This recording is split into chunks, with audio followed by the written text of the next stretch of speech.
कैसे भाई आज सिर्फ हम लोग देखने वाले I found shocking Indian Epstein files bye SRP. चलो इसको देखते हैं। मैंने एसआरपी की 2-3 दिन पहले वीडियो देखी थी, उस पे कुछ एक व्यू नहीं आया, but I am watching this. So let's begin. थोड़ा सा 1.25x पे कर लेते हैं, बड़ी वीडियो है 22 मिनट।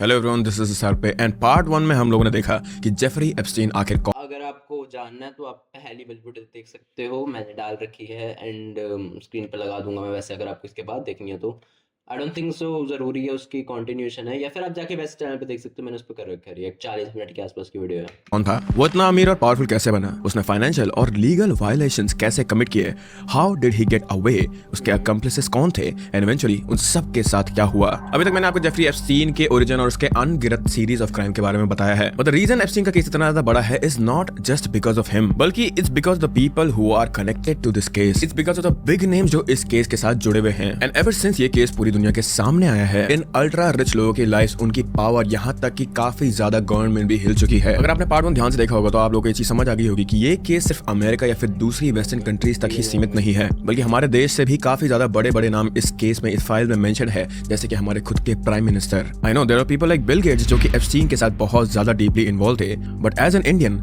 आई थिंक ये जानना इंपॉर्टेंट है कि हमारे देश के लोग ऐसी चीजों में कैसे और क्यों इन्वॉल्व हैं। सो इस वाली डॉक्यूमेंट हमारा पूरा का पूरा फोकस सिर्फ इंडियन नेम्स पे होगा और हम लोग ये अनकवर करने की कोशिश करेंगे कि ये नाम आखिर एप्स्टीन के साथ कैसे जुड़े थे या फिर किस हद तक जुड़े हुए थे। Today we will uncover the Epstein's Indian connection. Anil Ambani, I am sure all of you know who Anil Ambani is, लेकिन स्टिल जिन्हें नहीं पता है, अनिल अंबानी इंडिया के one of the most prominent businessman हैं और इंडिया के रिचेस्ट मैन मुकेश अंबानी के छोटे भाई भी हैं। लेकिन अगर हम इनके करियर की ट्रेजेक्टरी को देखें तो ये कभी भी कांस्टेंट नहीं रही है। अनिल एक समय पर रिलायंस इंडस्ट्रीज के चेयरमैन हुआ करते थे। He was also involved in Indian politics. 2010 में इन्हें पूरे वर्ल्ड का 6th रिचेस्ट मैन डिक्लेयर कर दिया गया था, लेकिन इनकी लाइफ में कई ऐसी कंट्रोवर्सीज रही हैं जिसके कारण उन्हें मेजर सेटबैक्स सफर करने पड़े थे। And this is where Jeffrey Epstein comes in. According to the files, Anil Ambani Epstein के साथ 2017 से कांटेक्ट में थे। माइंड यू कि ये वो समय था जब एप्स्टीन के ऊपर 2005 के केस से रिलेटेड लीगल प्रोसीडिंग्स चल रहे थे और उस समय उनका कन्विक्टेड क्रिमिनल स्टेटस भी एक्टिव था। सो अनिल अंबानी जैसे प्रोमिनेंट फिगर का एक ऐसे इंसान के साथ कांटेक्ट में रहना was already enough, but it gets worse. Sultan Ahmed bin Sulayem जो कि एक एमिरेटी बिजनेसमैन है, उन्होंने अनिल अंबानी का कांटेक्ट एप्स्टीन के साथ फरवरी 2017 में शेयर करा था। 23 फरवरी को एप्स्टीन ने अंबानी को पहला टेक्स्ट भेजा था जिसमें उसने उनके previous happy I was met another member of कौन सा ब्रदर्स जो भी अच्छा Jeffrey, thanks, enjoyed nothing you, क्या होता है, अच्छा meeting you, will learn a lot meetings को रेफर करा था, सजेस्टिंग कि ये इंट्रोडक्शन सुल्तान अहमद बिन सुलाइम के थ्रू हुई है। अपने टेक्स्ट में उन्होंने मोस्टली बिजनेस की बातें करी थी and it ended with Ambani saying enjoyed meeting you, will learn a lot from you. लेकिन ईमेल क्या था, बातें करी थी and it ended with Ambani saying enjoyed meeting you, will learn a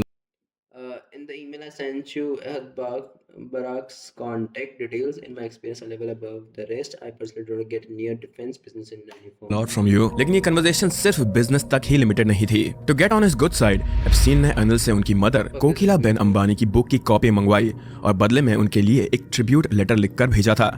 in fact Epstein ने ये तक ऑफर किया कि वो न्यूयॉर्क में पढ़ रहे अनिल अंबानी के बेटे का भी ध्यान रखेंगे। So this is a pattern जो कि हम एप्स्टीन के बिहेवियर में बहुत बारी नोटिस कर सकते हैं कि कैसे वो पावरफुल और अमीर लोग, चाहे फिर किसी भी कंट्री के हों, कैसे वो पावरफुल और अमीर लोगों के कांटेक्ट में, उनके क्लोज आने की कोशिश करते हैं। यहाँ तक कि एप्स्टीन ने अनिल अंबानी को अपने प्राइवेट आइलैंड पे इनवाइट भी किया था।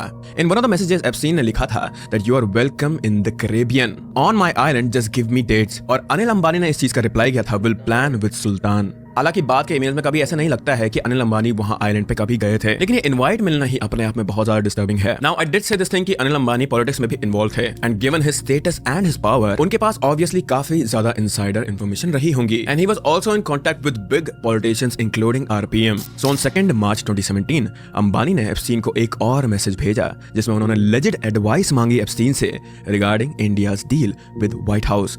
सो दैट इंडिया और यूएस के रिश्ते अच्छे बने रहें और दोनों के डिफेंसिव फोर्सेस के बीच कोऑपरेशन बनी रहे। और इस एडवाइस के बदले में अनिल अंबानी ने एप्स्टीन को इंडियन मार्केट में एक्सेस ऑफर किया, since he was such a big Indian businessman. But to be honest, ये एक्सेस प्रोवाइड करना वाज एन एम्प्टी प्रॉमिस और इस चीज के बारे में हम ज्यादा डीपली नहीं जाते हैं। लेकिन फिर 16 मार्च को अंबानी ने एप्स्टीन को दोबारा से कांटेक्ट करा एक फेवर के लिए। वो चाहते थे कि पीएम मोदी के यूएस विजिट से पहले एप्स्टीन उनकी मीटिंग डोनाल्ड ट्रंप के son in law Jared Hello, was and Delhi leadership would like your help for me to meet Jared and Bannon ASAP.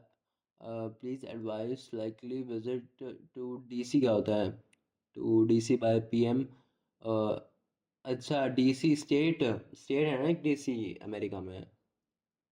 वो मे to meet Donald also assistant on Kushner और famous political strategist Steve Bannon से करवा दें। लेकिन Epstein ने ये request reject कर दी थी और इंस्टेड टॉम बैरक को ये चीज फॉरवर्ड कर दी थी, जो उस वक्त ट्रम्प के क्लोज एसोसिएट और फंड रेजर थे। बैरक ने कहा कि कुशनर और बैनन बिजी हैं उस समय, लेकिन वो खुद मोदी से मिलने के लिए अवेलेबल हैं। यहाँ पे एक इंपॉर्टेंट बात समझना जरूरी है कि एप्स्टीन ने मार्च 2017 में ही बैरक को मैसेज किया था कि Anil Ambani India is coming to New York first week April, I think you would enjoy. तो ये चीज हमें क्लियरली दिखाता है कि एप्स्टीन का नेटवर्क सिर्फ क्रिमिनल्स तक ही नहीं बल्कि व्हाइट हाउस के इनर सर्कल तक भी फैला हुआ था। And maybe just maybe Ambani ji इस नेटवर्क का, इस एसोसिएशन का फायदा उठा रहे थे। So again this is already enough to link Anil Ambani and Epstein. लेकिन इससे भी ज्यादा शॉकिंग मीटिंग हुई थी 23 मई 2019 को। ये वो दिन था जब इंडियन इलेक्शन रिजल्ट्स अनाउंस हुए थे और शॉकिंग मीटिंग हुई थी 23 मई 2019 को। ये वो दिन था जब इंडियन इलेक्शन रिजल्ट्स अनाउंस हुए थे और पीएम मोदी ने जबरदस्त जीत हासिल की थी। उस दिन सुबह 9:25 पर अनिल अंबानी एप्स्टीन के मैनहट्टन टाउन हाउस में मिले थे। इस मीटिंग के कुछ ही देर बाद एप्स्टीन ने ट्रंप के फॉर्मर एडवाइजर स्टीव बैनन को टेक्स्ट किया, जिसमें उन्होंने लिखा, really interesting Modi meeting. His guy said that no one in Wash speaks to him. However, his main enemy is China. Epstein ने बैनन को ये भी reason Pakistan they will host the G20 in 22. Totally pass into business should also know the Anna Donaldson. Anna बहुत बढ़िया वीर भाई। Anna Donaldson does not fall under the function of privileges for advice and she is not senior advisor. कहा कि Modi on board और suggest किया कि बैनन को मोदी से मिलना चाहिए। So this just shows कि अंबानी एप्स्टीन से सिर्फ बिजनेस एडवाइस ही नहीं ले रहे थे, बल्कि वो 2017 से लेकर 2019 तक कॉन्स्टेंटली मोदी और ट्रंप के इनर सर्कल के बीच में बैक चैनल बन रहे थे, पहले बैरक के थ्रू और फिर वो डायरेक्टली बैनन तक पहुंचने की कोशिश कर रहे थे। So now what's the point of me mentioning all of this? Point ये है कि एप्स्टीन जो कि एक रजिस्टर्ड था, उसके कॉन्टैक्ट्स व्हाइट हाउस के इनर सर्कल तक थे और अनिल अंबानी जैसे बड़े बिजनेसमैन इंडिया की फॉरेन रिलेशन से जुड़ी क्रिटिकल मीटिंग्स के लिए किसी डिप्लोमेट के पास नहीं बल्कि एप्स्टीन जैसे क्रिमिनल के पास जा रहे थे। ये इसलिए भी कंसर्निंग है क्योंकि एक कन्विक्टेड क्रिमिनल डायरेक्टली इस चीज का, इस डिस्कशन का पार्ट बन रहा था जो इंडिया और यूएस के रिलेशन को डिफाइन करने वाली थी। और ये कनेक्शन सिर्फ यहीं तक नहीं रुकेगा। एक ईमेल में एप्स्टीन ने ये तक क्लेम किया कि पीएम मोदी ने उसकी एडवाइस मानी और इजराइल विजिट के दौरान डांस एंड सिंग किया उन्होंने। लेकिन गाइस यहाँ पे एक कैच है कि ये प्रोबेबली मोस्टली एप्स्टीन की सिर्फ बोस्टिंग ही है। वो अक्सर अपने क्लाइंट्स को इंप्रेस करने के लिए झूठ बोला करता था एंड उनके क्लाइंट्स कौन थे अगर तुम्हें ये जानना है तो पार्ट 1 देख लेना। तो अगेन वो अक्सर अपने क्लाइंट्स को इंप्रेस करने के लिए बहुत ज्यादा बोस्ट करा करता था, बहुत ज्यादा झूठ बोला करता था और यहाँ पर भी वो यही चीज एस्टैब्लिश करना चाह रहा था कि उसका वर्ल्ड लीडर्स पर कंट्रोल है। नाउ इंडियन गवर्नमेंट ने इस चीज के लिए कहा है that this is trashy rumination by a convicted criminal और इस चीज को उन्होंने यहाँ पे सीधा का सीधा डिसमिस कर दिया है। लेकिन this is very probable that PM और एप्स्टीन डायरेक्टली कॉन्टैक्ट में नहीं थे एक दूसरे के या फिर एक दूसरे को वो पर्सनल लेवल पर जानते भी नहीं थे। एंड यहाँ पे जो डांस एंड सिंग की बात करी जा रही है guys, that does not actually means actually dancing and singing. इस चीज के टू बी ऑनेस्ट बहुत सारे मतलब हो सकते हैं एंड यहाँ पे मेरे हिसाब से जो मतलब आता है वो ये है, dancing and singing problem means here कि उन्होंने उनकी बात मानी, पर जो भी अंबानी के साथ उनके टेक्स्ट हैं दोस ऑल आर रियल। कुछ मैसेज में पर्सनल अरेंजमेंट्स की भी बात हुई है जिसके जवाब में अंबानी ने कहा है अरेंज दैट। इस हिसाब से चलता है कि उनका रिश्ता ऐप पे बात कर रहे हैं, कौन सी 2024 मैसेंजर इनक्रिप्टेड टेलीग्राम.com पे सिर्फ बिजनेस तक ही लिमिटेड नहीं था बल्कि दोनों में कैजुअल मिसोजिनी भी कॉमन ग्राउंड था। One more thing to note here is कि उनके कॉन्टैक्ट के शुरुआत से ही अंबानी ने एप्स्टीन से फेवर मांगे हैं, चाहे वो फिर मीटिंग सेटअप करना हो या फिर पॉलिटिकल डिस्कशंस को लेकर एडवाइस हो। मई 2019 में जब अंबानी के बिजनेस को लीगल और फाइनेंशियल इश्यूज फेस करने पड़ रहे थे तब उन्होंने एप्स्टीन से $750 मिलियन रेज करने की एडवाइस मांगी थी। तब इट वाज एप्स्टीन जिसने अनिल अंबानी को एडवाइस करा कि वो अपने सारे फंड्स शेल कंपनी में डाल दे और खुद को बैंकरप्ट डिक्लेयर कर दे ताकि वो सारे मेस से बाहर निकल पाए। So now you can clearly see कैसे एप्स्टीन बैकग्राउंड से ही इंडिया से रिलेटेड इतने ज्यादा बड़े बड़े इवेंट्स का पार्ट बन रहा था एंड इवन इन सारे सिचुएशंस को मैनिपुलेट करने की कोशिश भी कर रहा था वो, while remaining in the shadow बहुत ज्यादा सॉफ्टली एंड सब्टली सारी चीजों को इन्फ्लुएंस करने की कोशिश कर रहा था। Now if you are being honest here, Anil Ambani ने मोस्ट प्रोबेबली एप्स्टीन के सीरियस क्राइम्स में पार्ट नहीं लिया था, nor did he visit the island according to the reports. लेकिन यहाँ पे क्वेश्चन ये आता है कि क्या उन्हें पता था कि आइलैंड पे क्या हो रहा है? That is again a first speculation.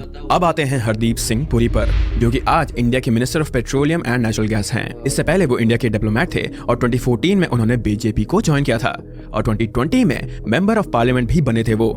DOG files के मुताबिक 2014 से 2017 के बीच पुरी ने एप्स्टीन से कम 3 बार उसके मैनहट्टन टाउन में मुलाकात की थी and the dates were February 4, 2015, January 6, 2016 और May 19, 2017। हरदीप और एप्स्टीन के बीच में शेयर हुए इन ईमेल्स में सबसे ज्यादा शॉकिंग चीजें बिजनेस डील या फिर इलीगल एक्टिविटीज नहीं है, बल्कि रेसिज्म है। दिसंबर 2015 के एक ईमेल थ्रेड में एप्स्टीन ने पुरी का एक ईमेल फॉरवर्ड किया था The saying when you meet an Indian and a snake kill the India what the fuck bro sent from my iPhone on Jeffrey ने भेजा है ना ये तो from हरदीप सिंह इस पे तो नहीं कहा डिप्लोमेट सेर्जे रॉड लार्सन को, और लार्सन ने हरदीप का मजाक उड़ाते हुए एक डीपली ऑफेंसिव रेसिस्ट रिमार्क कहा था about Indians, suggesting this thing कि इंडियंस अनट्रस्टवर्दी होते हैं एंड एप्स्टीन ने स्टेटमेंट से एग्री करते हुए इंडियंस को टू फेस्ड भी कहा था। So not only was he a creep, he was racist as well. October 2014 में एप्स्टीन ने पुरी से एक फेवर मांगा। उसने कहा कि उसकी असिस्टेंट को इंडिया जाने के लिए क्विकली वीजा चाहिए था। पुरी ने तुरंत इंडियन कॉन्सुलेट के ऑफिशियल्स को ईमेल किया और वीजा फास्ट ट्रैक करवाया था यहाँ पे। इससे पता चलता है कि पुरी एक्टिवली एप्स्टीन की मदद कर रहे थे। Same year in December 2014 emails में पुरी ने एप्स्टीन के एक्सोटिक आइलैंड का भी जिक्र किया था एंड दिस क्लियरली मेंट कि पुरी को इस I-14 ईमेल्स में Dear Jeffrey, season's greeting. Please let me know when you are back from your exotic island. I would like to come across for a chat. Apart from giving you some books to excite and interest in India. Warmly Hardeep. Puri ने Epstein के exotic island का भी जिक्र किया था and this clearly मेंट कि पुरी को इस आइलैंड के बारे में पता था एंड पोटेंशियली उसके प्रीवियस कन्विक्शंस के बारे में भी पता था उन्हें। हाउएवर बाद में सफाई देते हुए पुरी ने कहा कि वो आइलैंड पर कभी नहीं गए, उन्होंने बस स्टाफ से वो नाम सुना था। In 8 years, there are 2 references and 1 email exchange with Epstein because these people introduced me to him. He clarified the Epstein files Rahul Gandhi should now know are about wrongdoing. The Epstein files Rahul Gandhi should know are about wrongdoing, criminal offences. The Epstein files are about charges that he had on island where he used to take people to indulge in sexual fantasies. Charges pedo and there are victims of this. Those victims have brought cases against the people in authority. My interactions has nothing to do with this, he clarified. Okay, का कहना है कि ये meetings तब हुई थी जब कोई भी ऑफिस होल्ड नहीं करते थे और उन्हें एप्स्टीन के क्राइम्स की कोई भी जानकारी नहीं थी। But it is kind of hard to believe कि कोई एप्स्टीन से 3 सेपरेट ओकेजन्स पे मिले विदाउट नोइंग दिस थिंग कि एप्स्टीन ने एक्चुअली क्या करा था, जबकि पूरी दुनिया को पता था उस समय पे कि एप्स्टीन किस चीज के लिए कन्विक्टेड है। नाउ फाइल्स में हरदीप सिंह का नाम आने के बाद पब्लिक ने उन्हें काफी ज्यादा क्रिटिसाइज करा था, Fairlie so. And even Rahul Gandhi ने भी उन्हें कॉल आउट करते हुए कहा है कि उनका हरदीप सिंह का नाम आजकल गलत जगहों पर दिखाई दे रहा है। उनके इस बात पर हरदीप सिंह ने रिस्पॉन्ड किया and he looked hyper defensive in his response. He kept stressing on the fact कि उनके और एप्स्टीन के बीच सिर्फ डिजिटल इंडिया इनिशिएटिव और दूसरे बिजनेस रिलेटेड चीजों को लेकर ही बातें हुई थी। He also mentioned कि जैसे ही उन्हें एप्स्टीन की सच्चाई पता चली उसके बाद से ही उन्होंने सारे कॉन्टैक्ट्स कट कर दिए थे एप्स्टीन से। But this turned out to be a lie क्योंकि according to the files उनके तरफ से एप्स्टीन को लास्ट मेल जून 2017 को भेजा गया था और उस मेल में हरदीप एप्स्टीन से मिलना चाहते थे। To which Epstein replied कि वो मिल तो नहीं सकते पर अगले दिन फोन पर बात कर सकते हैं and that he was returning to New York on 15th June। इससे साफ पता चलता है कि this wasn't the end of their connection और इसके बाद भी उन्होंने potentially contact maintain किया था and सिर्फ एक Google सर्च से हरदीप को एप्स्टीन की सच्चाई पता चल सकती थी, तो why did he not do that? But again एक इंडियन डिप्लोमेट, एक इंडियन पॉलिटिशियन, एक लीडर होते हुए एप्स्टीन के साथ कांटेक्ट रखना is not a good look and his claim कि उन्हें एप्स्टीन के बारे में कुछ भी नहीं पता था is kind of hard to believe क्योंकि 2015 से You are a diplomat. You should know what the fuck, bro. लेके 2019 तक एप्स्टीन के ऊपर एक के बाद एक लॉ सूट फाइल हो रहे थे, but that's just a speculation now. Also in सारी की सारी चीजों के बाद हरदीप सिंह पुरी और कांग्रेस स्पोकमैन पवन खेरा के बीच में एक आर्ग्यूमेंट हुई थी, जिसके बारे में मैं यहाँ पे डिस्कस नहीं कर सकता हूँ, बट आई गेस कोई भी इंसान ये दो नाम साथ में कहीं पे भी सर्च कर सकता है एंड उनके बारे में जो उन्हें इन्फॉर्मेशन मिलेगी फिर वो लोग वो चीजें पढ़ सकते हैं। But with that let's carry on to Deepak Chopra, जिनके खिलाफ काफी ज्यादा अजीब सी चीजें बाहर आई हैं। दीपक चोपड़ा 79 ईयर ओल्ड दीपक चोपड़ा एक जाने माने स्पिरिचुअल वेलनेस इन्फ्लुएंसर और एंटरप्रेन्योर हैं। जब से लेटेस्ट एप्स्टीन फाइल्स में इनका नाम आया है तब से ये बहुत ही चर्चा में हैं, क्योंकि इनके खिलाफ बहुत ही सीरियस एलिगेशंस लगे हैं। Shweta Rubins who is an artist and businesswoman, उन्होंने दीपक पर एलिगेशंस लगाए हैं ऑफ अनप्रोफेशनल कंडक्ट जब she was a teenager. Now under normal circumstances बिना एविडेंस के ऐसे एलिगेशन मोस्टली बेसलेस होते हैं, क्योंकि there is no way to verify these things. लेकिन दीपक के केस में इट इज मोर सीरियस, क्योंकि श्वेता की जो एलिगेशंस की टाइमिंग थी दैट इज वेरी खतरनाक। अभी रिसेंटली रिलीज्ड हुए एप्स्टीन फाइल्स में दीपक चोपड़ा का भी नाम आया है and according to these records वो 2016 से एप्स्टीन के साथ कांटेक्ट में थे। So this was 8 years after Epstein was convicted and इसीलिए 2008 के बाद किसी भी बड़े इंसान का, किसी भी prominent name का एप्स्टीन के साथ किसी भी तरीके का रिलेशन रखना is very questionable and according to the conversations जो बाहर आए हैं, दीपक और एप्स्टीन का जो रिश्ता था that was not professional but it was a personal one। Now वैसे तो इन दोनों के बीच में बहुत ज्यादा ही conversations हुए हैं, बहुत ज्यादा ही ईमेल पास थ्रू हुए हैं, लेकिन मैं यहाँ पे ब्रीफ और सिर्फ मेन conversations को मेंशन करूंगा। Now जुलाई 2016 से जो ईमेल मिले हैं इनके बीच में, on July 29, 2016, at 9 2 p.m. fine, yes. In fact, when she told Ronald she was pregnant, I lost 10K dollar bet with him, what the fuck, and sent him a truck of baby food in payment, but I have not spoken to her in many years since then. She can tell you the story of her friend who was caught having with her shoes. Yes, shoes. Wow. On Friday's night, Deepak Chopra ने भाजा है. FaceTime may be easier. Wait, no. What? No. Mine is. What the fuck is this? I can do 2 p.m. Have meetings before then. I will take you up and your offers revisiting one of your page when you are there. I can also do at 12 noon or any other time tomorrow. By the way, do you know Marla Maples? Anything was shared is between us. I share nothing with anyone but you. उसमें दीपक और Epstein Trump की second wife माला Maples को discuss कर रहे हैं। दीपक ने पूछा if Epstein, यार तू छोड़ यार ये जेफरी, तू ये माइनर माइनर छोड़, ये तेरे को ट्रम्प की वाइफ के बारे में कुछ पता है? ट्रम्प की अगर तुझे कुछ दूसरी वाइफ के बारे में अगर थोड़ा पता हो तो मजा आ जाता।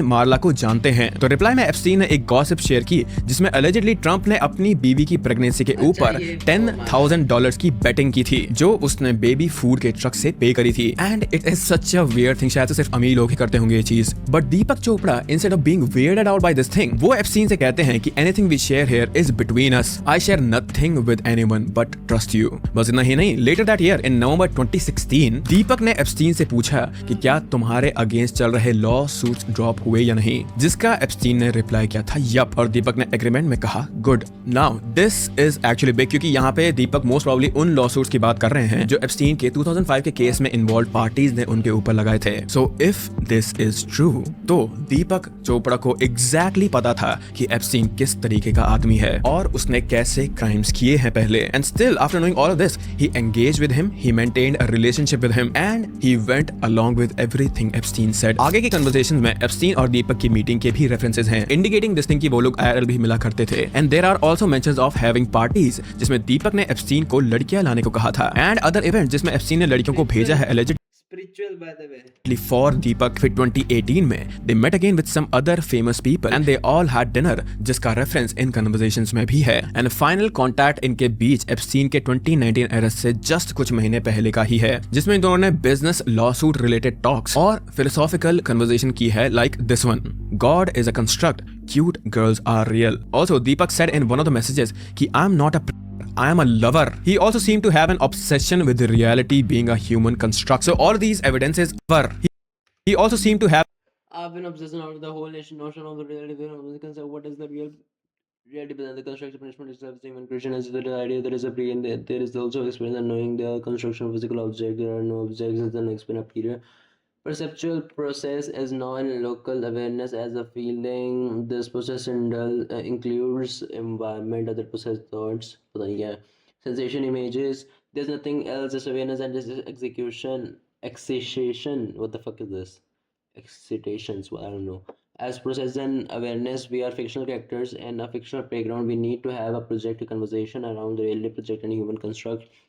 We have been bamboozled by a superstition. Science is the part of superstition. I'm a personally committed more than ever.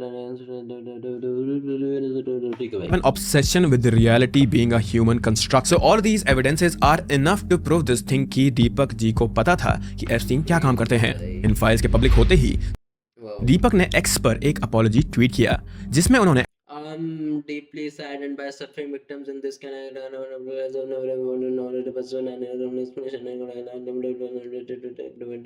past image exchanges and tone. I didn't understand how they were given, but was publicly known at the time. I focused on supporting accountability prevention efforts of the people's outcome. Epstein के साथ connection maintain करने पर regret जताया था and he said sorry for his poor judgement. Then he reassured कि वह Epstein के साथ किसी भी इलीगल एक्टिविटी में इन्वॉल्व नहीं थे and that he has always stood with the victims of Epstein. लेकिन इस स्टेटमेंट के आते ही स्वेदा रूबन ने रिस्पॉन्ड किया एंड शी एलेज्ड कि यूरोप के एक मेडिटेशन इवेंट में वो दीपक से मिली थी। उस वक्त वो एक teenage alarmed and my institution warned not to go, so I didn't. That was also my wake-up call. Male gurus are a construction. थी again and Deepak was obviously way older than her. But still स्वेदा का कहना है कि दीपक ने उस event में उन्हें अप्रोच किया, उनसे उनका नंबर मांगा था और उन्हें रात में प्राइवेट मीटिंग सजेस्ट की which made her creeped out. So again as I said कि इन एलिगेशंस की टाइमिंग जो कि फाइल के रिलीज होने के तुरंत बाद की है makes these allegations seem much more likely. But even though this looks bad enough, there is again no evidence suggesting this thing कि दीपक कभी भी आइलैंड पे गए होंगे या फिर उन्होंने एप्स्टीन की किसी भी इलीगल एक्टिविटी में पार्ट लिया होगा। Now let's talk about some other famous Indian people जिनके नाम एप्स्टीन की फाइल में डायरेक्टली कनेक्शन में तो नहीं है बट स्टिल उनका नाम किसी ना किसी तरीके से एप्स्टीन फाइल में आया है। मीरा नायर जिनके बारे में हमने पार्ट 1 में भी बात की थी जो कि एक फेमस इंडियन फिल्म मेकर हैं, उनका नाम एप्स्टीन फाइल में पाया गया है। 21 अक्टूबर 2009 को गिजलीन मैक्सवेल के मैनहट्टन वाले घर पर एक आफ्टर पार्टी रखी गई थी for a film called Amelia. इस फिल्म के क्रिएटर और कोई नहीं बल्कि मिस नायर थी। इस पार्टी में एक से बढ़ के एक बड़े बड़े नाम थे which included people like bill Clinton and Jeff Bezos. Miss Nair का इन सारे लोगों के साथ नाम उस मेल में अपेयर हुआ है जो कि अमेरिकन पब्लिसिस्ट पेगी सीगल ने gmail.com को भेजी थी। And by the way guys, this was Jeffrey Epstein's email address. The email read, and I quote, "Just left Ghislaine's townhouse after party for film. Bill Clinton and Jeff Bezos were there. Gene Pegozzi, director Meera Nair, etc." So this confirmed कि मीरा नायर गिजलीन की hosted party में थी, which by the way is the same house or location of alleged illegal activities involving एक party में होने से कोई crime या फिर इलीगल एक्टिविटी तो ऑफ कोर्स ही बात है प्रूव नहीं होती है, लेकिन द फैक्ट कि अगेन ये सारी 2008 की बात की बातें हैं makes it very questionable for the people जिनका भी उठना बैठना था एप्स्टीन के साथ। And by the way just to make it clear, I am not talking about Meera Nair here, मैं बस उन अमेरिकन लोगों की बात कर रहा हूं जो कि एप्स्टीन से डेली बेसिस पे मिलते थे इसके बाद भी। Then we have Nandita Das who is also an Indian filmmaker, लेकिन यहाँ पे नंदिता दास जी के लिए कॉन्टेक्स्ट समझना बहुत ही ज्यादा इंपॉर्टेंट है। मीरा नायर की तरह नंदिता दास किसी प्राइवेट आइलैंड या घर की पार्टी में नहीं थी, उनका नाम एक 2015 के ईमेल इन्विटेशन में मिला है। ये ईमेल लेक डिस्ट्रिक्ट फेस्टिवल नाम के एक यूके इवेंट का था। इस ईमेल में नंदिता दास को एज अ स्पीकर लिस्ट किया गया था और जेफरी एप्स्टीन को एज अ गेस्ट इनवाइट किया गया था। एंड अगर मैं सिंपल शब्दों में कहूं तो नंदिता दास जी का नाम सिर्फ एक इवेंट लिस्ट पर था। ऐसा अगेन कोई भी सबूत नहीं है कि वो एप्स्टीन से कभी भी मिली थी या फिर उन्होंने उससे बात करी थी या फिर ये भी सच नहीं होता यहाँ पे कि उन्हें पता भी था कि एप्स्टीन वहां आने वाला है। And the next and probably the most famous name in this list of other peoples is Anurag Kashyap and उनका भी नंदिता दास जैसा ही केस है। रिपोर्ट्स के मुताबिक फाइल्स में उन्हें एक फेमस बॉलीवुड डायरेक्टर के तौर पर रेफर किया गया है जिन्हें शंघाई में होने वाले एक इवेंट के लिए इन्वाइट करने का प्रपोजल था। जब इस बारे में अनुराग कश्यप से पूछा गया तो उन्होंने सीधा रिजेक्ट कर दिया। उन्होंने कहा मुझे इसका कोई आइडिया नहीं है, मुझे महीने में 15 इनविटेशन आते हैं एंड मैं रेयरली किसी को भी रिस्पॉन्ड करता हूं। उन्होंने ये भी क्लियर किया कि वो अपनी लाइफ में कभी बीजिंग चाइना गए ही नहीं। अपने टिपिकल स्टाइल में उन्होंने ये बात भी ऐड की है कि मेरे नाम के क्लिकबेट्स मेरी फिल्मों से ज्यादा पॉपुलर हैं। तो यहाँ भी अनुराग कश्यप के केस में भी एक प्रपोज इन्विटेशन था, कोई मीटिंग या फिर कोई कनेक्शन नहीं था इन दोनों के बीच में। So these were all the Indian people mentioned in the Epstein files जो कि अभी तक रिलीज हुई हैं। एंड वाइल इन सारे नामों का एप्स्टीन के साथ कोई डायरेक्ट कनेक्शन तो नहीं है, लेकिन द फैक्ट कि इंडिया के बिगेस्ट बिजनेसमैन एप्स्टीन के साथ इस कदर तक, इस लेवल तक जुड़े थे। एंड हमारे यहाँ के एक बहुत ही बड़े पॉलिटिशियन भी एप्स्टीन के साथ इस कदर तक बात करते थे। It does makes us question this thing और थिंक अबाउट दिस थिंग कि बैकग्राउंड में आखिर क्या क्या चलता है। कितनी सारी चीजें ऐसी होती हैं जो बंद दरवाजे के पीछे रह जाती हैं, एंड कितनी सारी चीजें ऐसी होती हैं जो कभी पब्लिक व्यू में आती ही नहीं है। कुछ चीजें तो ऐसी हैं इन फाइल्स में जिनके बारे में किसी को भी बात करना अलाउड नहीं है, ना पब्लिकेशंस को, ना न्यूज मीडिया आउटलेट्स को, ना मुझे। लेकिन एक बात तो क्लियर है कि इन सारी की सारी चीजों से और किसी पे तो नहीं, पर हमारे देश पे पक्का इफेक्ट पड़ता है। लेकिन कौन इंसान कैसी शेप ले रहा है, कौन इंसान किसके साथ कैसे कनेक्शन में है, we will never get a clear answer for this thing. And इसी के साथ ये वीडियो अभी यहीं पे समाप्त होती है guys. Now before you guys go, I would just like to ask you guys to please turn on the notification. And अगर तुम लोग को ये रिसर्च पसंद आई होगी तो लाइक कर देना and comment something down below. But with that I hope that you guys are happy, I hope that you guys are healthy. Please be close your yes sir, thank you. मैं तो यही कहना चाह रहा हूँ भाई, ये वीडियो के बाद इसको दिक्कत हो सकती है भाई। इंडियन पे बनाने से पहले ओवरऑल पे बनाया था इंडियन, तो यू नो भाई कुछ भी आवाज़ उठाओ तो दबा ही देते हैं। बट ठीक है भाई, नेवर माइंड। अच्छी वीडियो थी, लाइक दिस वीडियो, लाइक कर देते हैं। तुम मेरी वीडियो को लाइक कर सकते हो, तुम्हें देख के कैसा लगा कमेंट करके बता सकते हो। अगर इसको वीडियो को वापस देखना चाहे कि लिंक डिस्क्रिप्शन में होगा, चेक कर सकते हो। मेरा इंस्टाग्राम का लिंक डिस्क्रिप्शन में होगा, उसको जाके फॉलो कर सकते हो। बात मिलते हैं अगली वीडियो में। I have a dream, that's all I need. I'll make it happen with some work.